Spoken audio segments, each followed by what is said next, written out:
Hello Aquarius, welcome to Gurumaa Hindi tarot. और ये reading है 23 अगस्त से लेके 29 अगस्त तक की। तो चलिए देखते हैं आपके लिए क्या मैसेजेस हैं और आप क्या एक्सपेक्ट कर सकते हैं इस वीक में अपनी लव लाइफ में। Messages for Aquarius.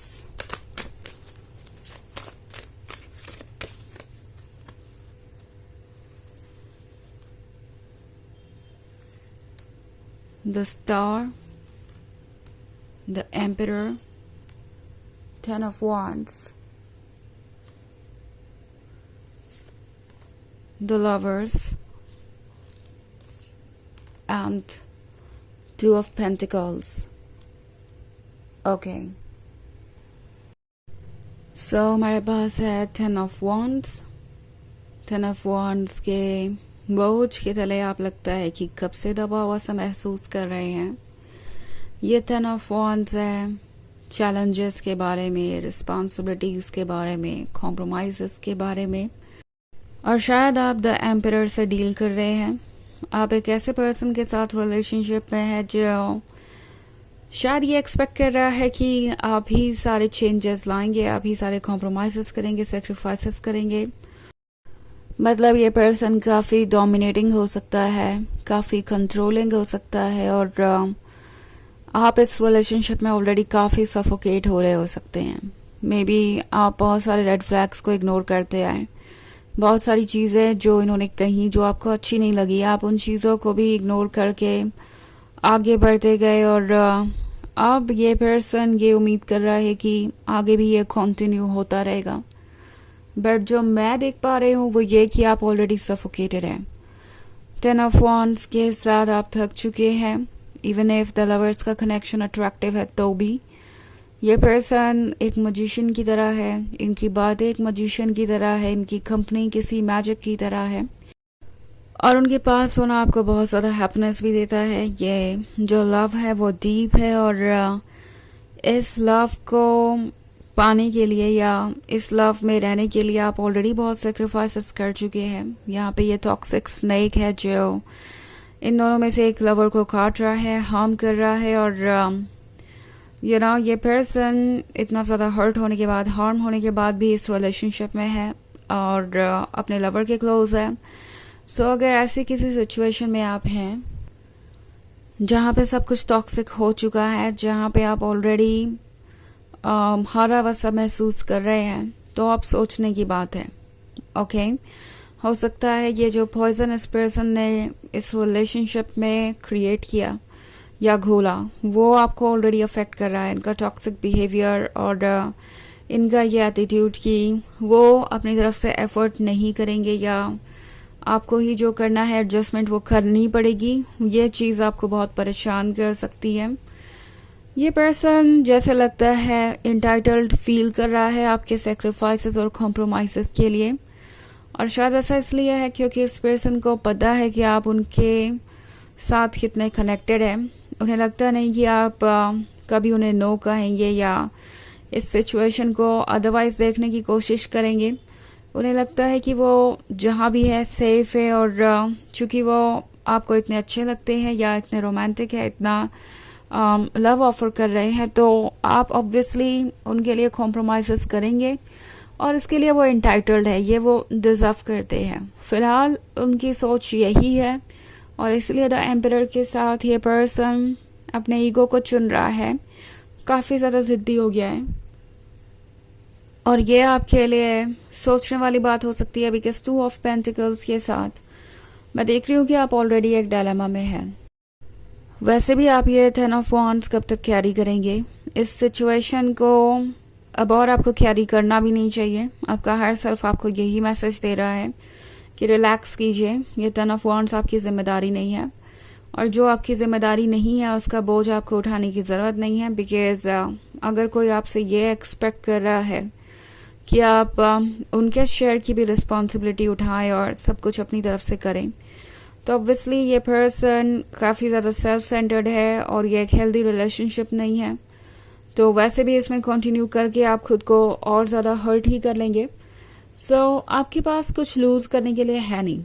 ओके अगर आपको लगता है कि इस रिलेशनशिप को आप लूज़ कर देंगे, अगर आप ये 10 ऑफ वॉन्ड्स कैरी नहीं करते या खुद को फोर्स नहीं करते कुछ करने के लिए, तो आपका हर सेल्फ आपको ये रिमाइंड कराना चाहता है कि आप कुछ लूज नहीं करेंगे।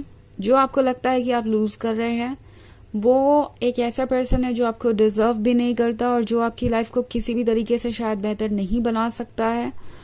तो इस मामले में अब डीपली सोचने की ज़रूरत है, क्योंकि द स्टार का कार्ड आपसे कह रहा है कि आप बहुत कुछ ऑफर कर चुके हैं ऑलरेडी एक्वेरियस। आप इस लव को अकेले ही कंटिन्यू कर रहे थे एक तरीके से, आपने इन्हें बहुत ज़्यादा प्यार ऑफर किया है, बट अगर इसकी कोई अहमियत नहीं समझता ये पर्सन, अगर आपको वो इम्पोर्टेंस नहीं दे रहा जिसके आप हकदार हैं, तो ये आपको डिजर्व नहीं करते। ओके, तो आप एक सही जगह पे नहीं हैं। सो वैसे ये एक जनरल रीडिंग है, तो ये सबसे रेजोनेट नहीं करेगी। एनर्जी रिवर्स हो सकती है अगर आप क्रॉस वॉचर हैं। इसके अलावा अगर आप पिछले वीक की रीडिंग देखना चाहें तो उसका लिंक आपका डिस्क्रिप्शन बॉक्स में मिल जाएगा हमेशा की तरह। तो चलिए आगे बढ़ते हैं और देखते हैं और क्या मैसेजेस हैं आपके लिए।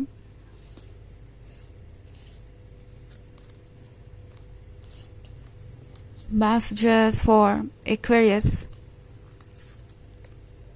6 of Wands, 5 of Pentacles, the Devil, Ace of Swords, and the High Priestess. Okay, so 5 of Pentacles का कार्ड है। I think 5 of Pentacles के साथ आप किसी थर्ड पार्टी सिचुएशन में हो सकते हैं और ये पर्सन आपको इम्पोर्टेंस देने से ज़्यादा इस चीज़ पे फिक्सेटेड है कि वो कहाँ सेफ है या कहाँ से उन्हें ज़्यादा वैलिडेशन, इम्पोर्टेंस या किसी तरीके का फाइनेंशियल सपोर्ट मिल सकता है, क्योंकि 5 ऑफ पेंटिकल्स फाइनेंशियल स्ट्रगल के भी बारे में बात करता है। तो द डेविल के साथ ये पर्सन शायद किसी की नेगेटिव बातें बहुत ज़्यादा सुन रहा है और इससे इन्फ्लुएंस्ड भी है, बिकॉज उन्हें दूसरों से किसी तरीके की मदद की उम्मीद है।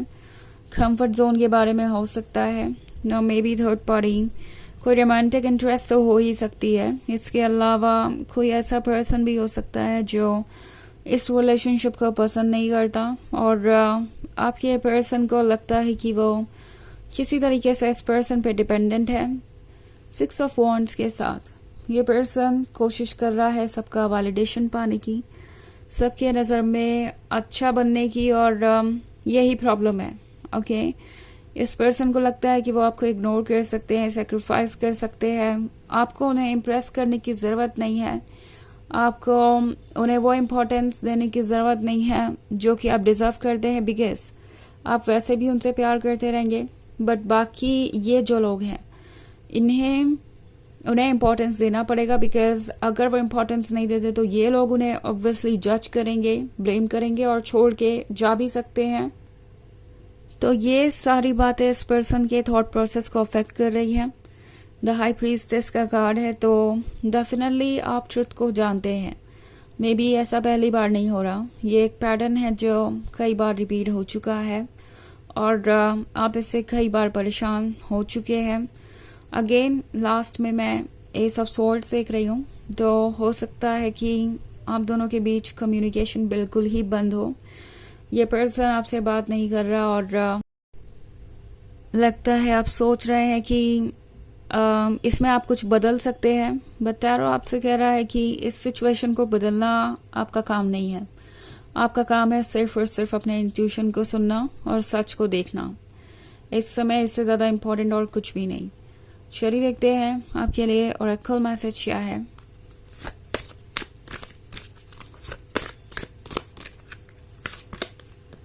Spirit of the west. तो ये कार्ड आपसे कह रहा है कि आपके लिए ज़रूरी है कि आप अपने इमोशनल साइड को सुने, अपने दिल को सुने, बिकॉज शायद अभी तक आप ट्रुथ को एक्सेप्ट नहीं कर रहे थे और ये जो इमोशंस हैं आपके वो आपको इस पर्सन से बांधे हुए थे। बट द ट्रुथ है कि आप एक्चुअली कुछ लूज नहीं करेंगे। ओके, जो भी ऐसी चीज़ें हैं जो आपको खुशियाँ दे सकती हैं वो आपके लाइफ में आएंगी ही आएंगी। सो अपने आप को एक्सप्रेस कीजिए। ओके, तो ये है रीडिंग इस वीक की। आई होप आपको अच्छी लगी होगी। Thanks for watching. Till next video. Bye.